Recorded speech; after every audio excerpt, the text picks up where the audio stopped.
This evening's topic, our environment, what is it worth? And our speaker, Dr. Karl Kruszelnicki. Dr. Karl is the man with the answers when it comes to science and technology. The Julius Sumner Miller Fellow at Sydney University, Dr. Karl spreads the word about science and its benefits. With weekly radio shows in Australia and in the UK on the BBC, regular television appearances, magazine articles, and 28 published books, Dr. Karl is constantly in demand by the media and for corporate appearances. In 2002, Dr. Karl was honoured with the prestigious Ig Nobel Prize awarded by Harvard University in the United States of America for his groundbreaking research into belly button lint and why it is always blue. In September 2003, Dr. Karl was named Australian Father of the Year. Dr. Karl Kruszelnicki received the Member of Order of Australia Award in the 2006 Australia Day Honours List. His enthusiasm for science is totally infectious, and no one is better able to convey the excitement and wonder of it all than Dr. Karl Kruszelnicki. So without further ado, I'd like to welcome Dr. Karl. Look, thank you for that fabulous introduction. That was just wonderful. Yes, that's me. I'm Karl Kruszelnicki. I've worked in a whole bunch of different jobs. I've worked as a car mechanic and a labourer and a physicist and a taxi driver where I ran over 3 people, which I think is the maximum allowable under the Geneva Convention, and also worked as a TV weatherman. And I was lucky enough to work with Fred Hollows, and I designed and built a machine for him to pick up electrical signals off the human retina. And I also worked as, labourer and car mechanic and doctor in a kids' hospital, all sorts of different jobs, physicist, mathematician, author, but I don't do any of that stuff anymore. All I do nowadays is basically work as a government agent, and in fact, that's my boss. I report directly to B1, none of this B2 stuff for me. And in fact, I've given up all that engineering, science, doctoring stuff, and all I do now is read my way through $10,000 worth of scientific literature, which is a pile about 1 metre thick every month. And to help me work my way through that big fat pile, I've got a really well-equipped library so I can spend hours every day just reading away, and I never have to come out of the library. Now, I will be talking about a whole bunch of topics tonight. Environment is very big and very complicated, almost as complicated as your thumbnail or any other small element of life. And so in the event that I do make any mistakes, I would like to protect myself from any further legal action by invoking the same powers that the Commission of Taxation has in Australia under the Goods and Services Act, section 165(55), where the Commissioner can declare that any particular event that actually happened did not happen. So if I say 1 + 1 = 3 and you say, Karl, you made a mistake, I'll say, under the Goods and Services Act, I wasn't actually here. The federal government has also got it going the other way, where they can declare that any particular event that did not happen, well, it did happen. So there. And I'd like to congratulate the federal government for being able to successfully marry accountancy, economics and quantum mechanics so the dollar can be both in your pocket and their pocket at the same time. Now, the current federal government is skating on thin ice, just barely in, hanging there, desperate to curry favour with the populace. So what they've done is they've come out with a new and simplified tax form. All you have to do is just follow the 2 simple instructions. Firstly, and then secondly, get a brown paper bag, send all of it to them. Now, I won't be giving you guys an exam with all of the complicated material we're discussing today for a couple of reasons. The first reason is that if I did give you an exam, none of you would turn up. And the second reason is that I've got too much respect for certain members of your families, and what I'm talking about here is the dead grandmother exam syndrome. Now, any of you people who are involved in universities, high schools, you know the sort of story. Sir, madam, I couldn't do the exam last week because my grandmother died. Sympathy, sympathy, sympathy, violins, violins, violins, and then the lecturer or teacher cuts to the chase and says, well, we can give you a make-up exam next Tuesday. To which the student responds, I'm sorry, I've got another grandmother, she's going to die next Tuesday. And over the years, Mike Adams in Connecticut realised that there are a few trends going on. Now, the first trend is to do with the grades of the students.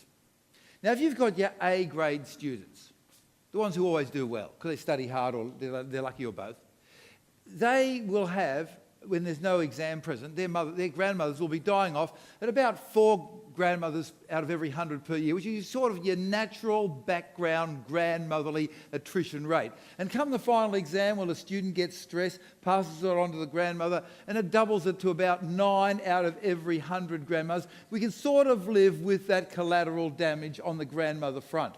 A bit of a threat, though, the longevity of our female geriatric relatives lies not just with the C grade students. Your major problem is your borderline F grade pass-fail students, the ones who barely get through, and they, out of every 100 grandmothers, have 218 dying every year. Even worse is the trend with time, and here you can see the curve relentlessly ramping upwards over the decades. And over here we have a thing called the FDR, that's family death rate, fancy scientific talk. And some of the more mathematically inclined have already worked out that this curve is described by that equation. And in your head, you've already worked out that your great-great-great-grandparents, your great-great-great-grandkids, by the mere act in 1 century of them going into an exam, they will kill with each exam 6.44 grandmothers per student per exam. And this is terrible, and we've got to do something about it. And so we've got 3 solutions. And it was the reason we go for 3 is because everything comes in 3s. Like there's 3 days of the week, yesterday, today and tomorrow. And as Eddie mentioned, a few years ago, the Australian government made me Father of the Year, the Australian Father of the Year, because I have 3 children, 1 of each sex. And so the first and obvious solution is that we simply stop giving exams. But where would you get your qualified accountants and plumbers and fire officers? No, look, the fabric of society would crumble. A far more ingenious solution is that you allow to undergo higher education only those people who are already orphans. But the trouble is there's not enough orphans to go around. You can make some more orphans by killing off parents and grandparents, which is exactly the situation we're trying to avoid. No, the only honest and decent thing, the only trustworthy thing is that the students should lie to the family. Mum, Dad, I'm going to the shops for 4 years. Trust me, I'll be there for 4 years. Send money to this address just in case. And this whole concept of trust is so important in our society that every year the Reader's Digest runs a survey on the 100 most trusted people in Australia. And in this list of 100 people, it's not surprising that right down at the bottom is the alleged radio personality Kyle Sandilands. And you'd expect that a politician would do better than that, especially if he's the Deputy Prime Minister. Surprisingly, he gets booed out by a guy with a funny hat, and both of them get booed out by a former rugby league player, this guy here. However, normalcy is returned when we get up to position number 54, and a lot of people, mostly males I'm guessing, would trust Jennifer Hawkins. But luckily we've got a bit more intellectual nous here, and at position number 41, more trusted than any of those previously, is the ex-physicist and lawyer, the Chief Justice of the High Court of Australia. He is not as trusted, though, as the winner of MasterChef 2009.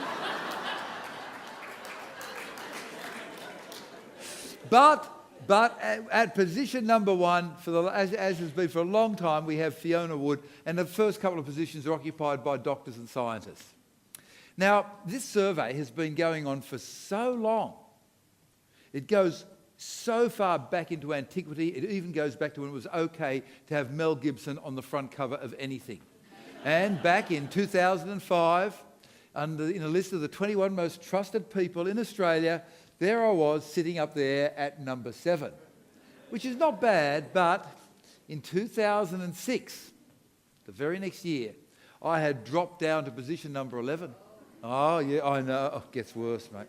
In 2008, I had then dropped down to position number 14. Now, if you graph this,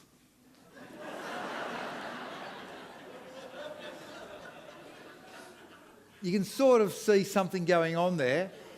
And then in 2008, things returned back to their natural balance, and I reappeared in the top 10. Back there at top 10, and you can see the graph kicking up again. And then in 2009, they put me up against a guy who is incredibly fit, incredibly handsome, has abs and buttocks of steel, is a really nice guy, and has married a woman older than himself, Hugh Jackman. I mean, come on, that's really unfair. Yeah, come on. And I had dropped down to position number 11. There I am at position number 11. Yep. At position number 11, booted out of my rightful position in the top 10 by my arch nemesis, the Wiggles.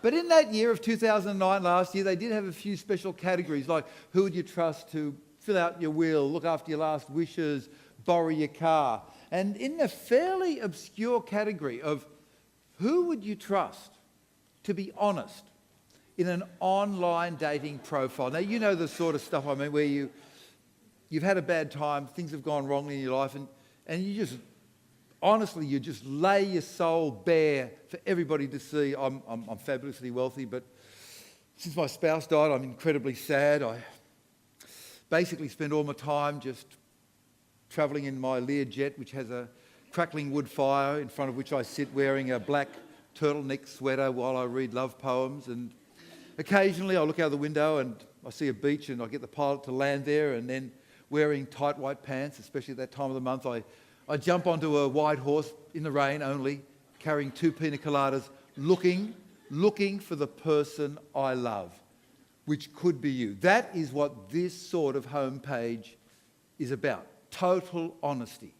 The other sort of homepage is more sort of, do you have a pulse and a credit card?